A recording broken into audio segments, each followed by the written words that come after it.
Kaibigan, nakaboto ka na ba? Tulad ko, nakaboto na rin. Congratulations! Dahil na-exercise po natin yung ating right to vote. Ano nga ba ang itinuturo ng Biblia pagtapos na nating bumoto? Meron tatlong prinsipyo na maaari po nating sundin at dapat nating sundin dahil tayo po ay nagawa na po natin ang bahagi. Una, remember, God is in the throne. According to Daniel chapter 4:17, the Most High rules the kingdom of men and gives it to whom He will. Sa madaling salita, ang Diyos po ang siya pa ring makapangyarihan. Alam niya kung sino ang mananalo.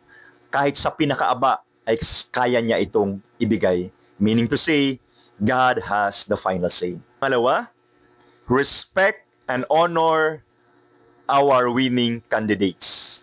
Nalang sabi po ng prinsipyo ng Bible sa Romans chapter 12 verse 1 to 5, pag binasa po natin yan, wala naman pong gobyerno na hindi pinahintulutan ng Diyos.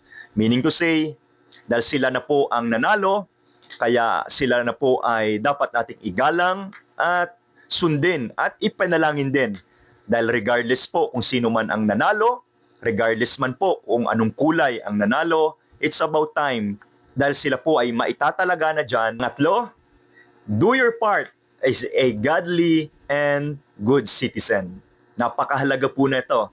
Ang paalala sa atin ng Bible, Matthew 22:37 to 39. Ibigin mo ang Diyos ng buong puso, buong lakas at buong pag-iisip.